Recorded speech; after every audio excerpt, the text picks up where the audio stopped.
All right, we are back with the Comedy Accel recap, week 31, here up in March 22nd. We're cruising along through the year, like we've done 11 or 12 of these this year, and it's getting bigger and bigger. We had 28 people this time, so that's been fun. You know, it gets more and more energy, a little bit harder to get through everything, but it's still been fun. I'm gonna turn this down just a little bit. Look at that. This week, we start with the career development stuff about asking again who made money this week. And my favorite response was a guy who got paid $5 for doing a set. And it made me think of sort of the history of stand-up and clubs. For a long time, stand-ups were getting paid. Everybody was getting paid in, recognition, stage time, and, all that kind of stuff.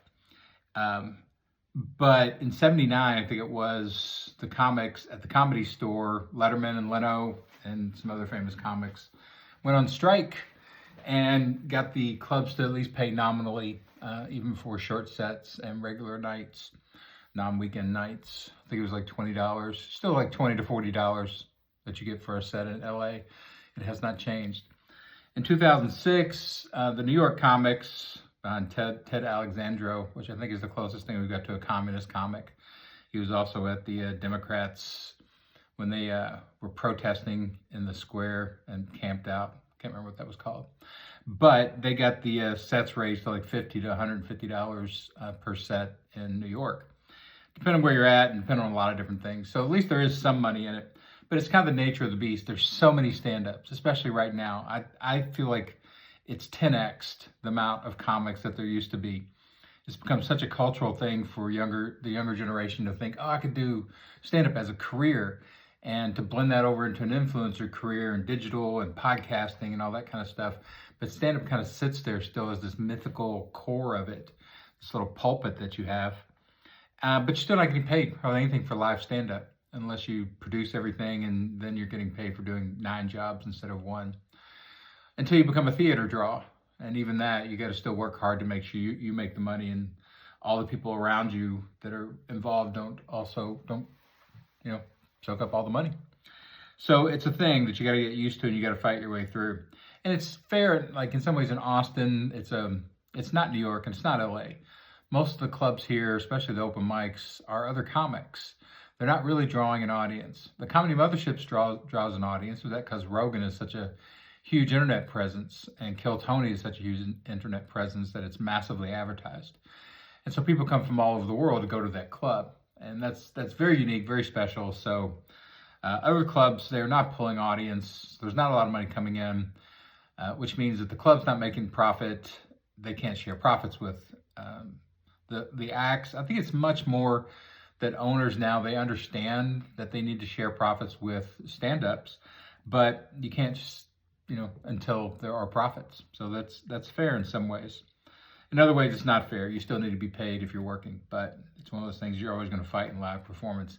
Ask the music industry. The second thing we talked about in career was, again, I laid out the 4 things of script, performance, character, and communication, and point out that character is probably the most valuable one in the long run, and in the short term too. Like if you can be an interesting character, we can drop you into commercials, because you don't have to do a lot of acting. You just have to be a very riveting person, very riveting character.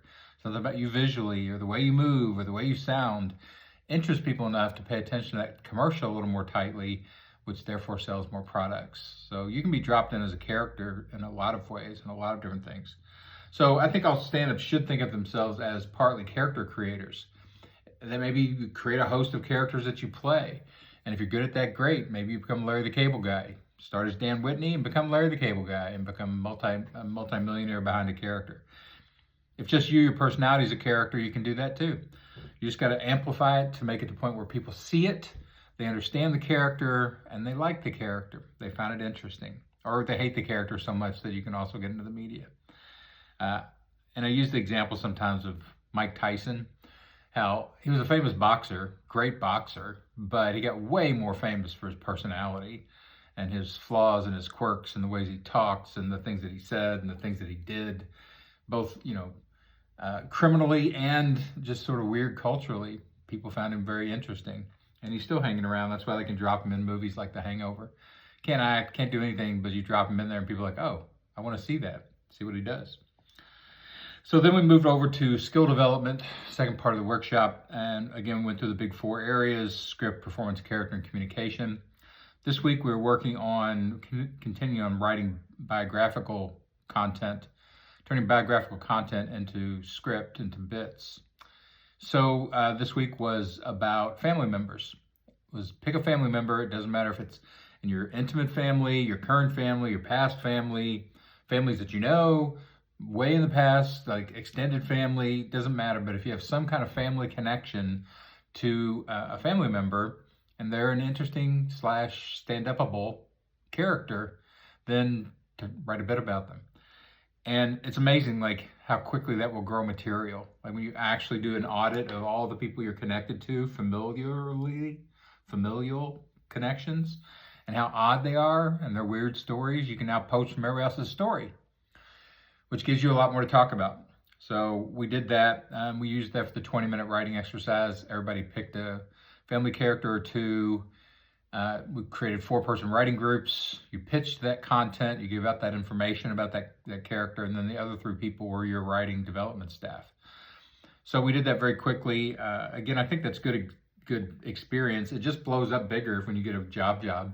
They give you assignments like that, and it's your job to write jokes and tags and act outs and pitches and veers and all the things that make stand-up work.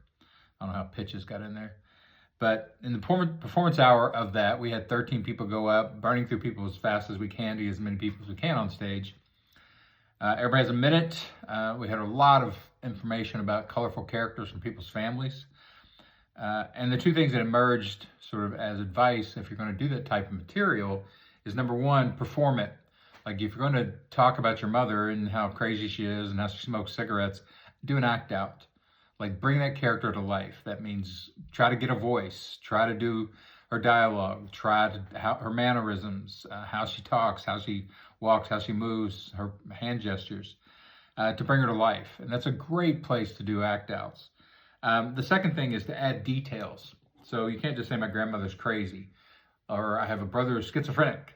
Like give us details of what that means. What did they do? How do they talk? Again, the more details, the more they become real to the audience, in the same way that they're real inside your head. But we can't see inside your head, so it's your job as the script writer to bring that out with detail. So that went really well. Always fun, frenetic, a lot going on, trying to get people through and give feedback, quickly that's also useful without being harmful. It's always a fun hour, at least to me. Also, 2 new things coming up for the workshop that I announced. I'm going to be starting a for-pay, because the workshop is all free. Anything we do live here in Austin is going to stay free. But I'm going to do a for-pay, intensive, boot camp style, ongoing script writing Zoom class. And I'll have it all set up by sometime, fairly soon, and then I'll figure out a launch date for it in April. And people who are still in the live class here in Austin can sit in for free. That's fine. But I want people that are serious about learning script writing. Script writing is not easy because of the word writing and the word script. Like people have very little real training in writing, especially narrative and story and creative writing. But the training they have usually isn't in scripting. Like they'll learn to take short story classes or essays or things like that in school, but they very rarely take script writing. And script writing is verbal writing. And stand-up writing is even different than just regular verbal writing. Very specific. So we're going to really dig into it. And that's been my whole life. I've done so much writing training and teaching. I taught at UT Austin and Cal State Fullerton for screenwriting and TV writing. So writing, I know how hard it is to do well, and I really know how hard it is to teach well. So it requires a lot of people from the students. So for people who are interested in that, I will start putting up notes and advertising that, and they can get on the list for it. It's going to be the first time I do it in that format. So again, Zoom classes are weird to me, but we're going to do it, and it's going to be real. So jump in. Second thing is we're going to start experimenting, I think, in the workshop with a tiny little bit of a true Hollywood model. which means maybe grab one person per week from the workshop who's there consistently.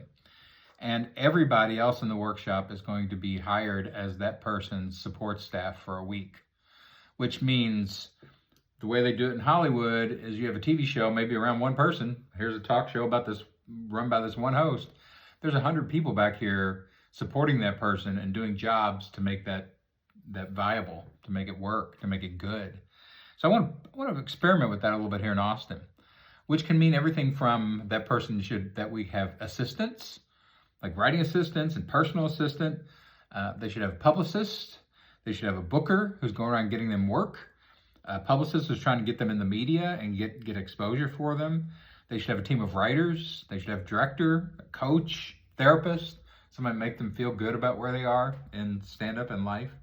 Business manager, finance manager, as much as we can fill in, and we'll just see what it feels like and how for that person to have a week of support, like real support. And again, it's not very common in stand-up that a solo person gets that kind of support, but it makes a huge difference. And if you want to turn somebody into a kind of act that can make real money, I don't know, it might be an interesting thing to do.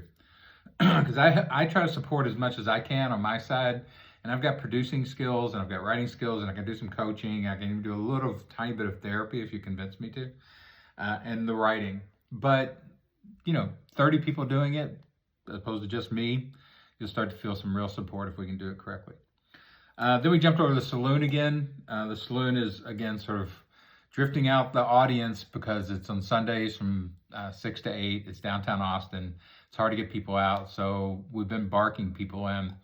And I guess last week they barked a bunch of Southwest people in from South by Southwest who were all drunk, which put energy in the room and people in the room, so that was good. This week it was back to just almost all comics, and so that's not good. We're going to try to find some kind of a venue or change the night or something, because I want to get real people there. Just doing stand-up for other comics, you can do that at any open mic. And I'm trying not to spend too much energy on the saloon show, because the workshop itself, I think, is what I'm enjoying the most and what I think I can do to sort of add value to the community, not just open up another. Yeah, I was saying not just open up another slightly attended open mic or even slightly attended book show. That's not really what we're interested in. Finally, next week, the assignment on education or biographical content turned into stand-up continues, minding your life. This time, write about a job that you've had. If you look back at the entire string of ways that you've made money in your life, there's a lot of oddity in there. A lot of strange things pop up at jobs. Like, I'll tell this story next week in the workshop, but one of my first ways of making money was mowing lawns, in the neighborhood when I was 10 or 12. And I went to a guy's house and knocked on the front door and asked him if he needed his lawn mowed. And he answered, and he's like, yeah, absolutely, do it right now if you want. And I'm like, well, it's $10, I think I said. And he goes, I'll pay you $20. I'm like, oh my God, this guy's great. And then I went into the backyard and started mowing and realized he had 2 Great Danes. I've never seen shit piled that high. I was like mowing through, Jurassic Park with all the dinosaur droppings. Literally my lawnmower stalled out. So I quit about a third of the way through, and I went back to the front door and I'm like, yeah, my lawnmower won't handle this. And he's like, yeah, I get it. And he paid me anyway. Good dude. So look back at your jobs and mind those. Pull out interesting stories, funny stories, characters, all the things that can be taken over into the stand-up scripting mixer that creates stand-up out of ordinary life content. And we will see you again next week.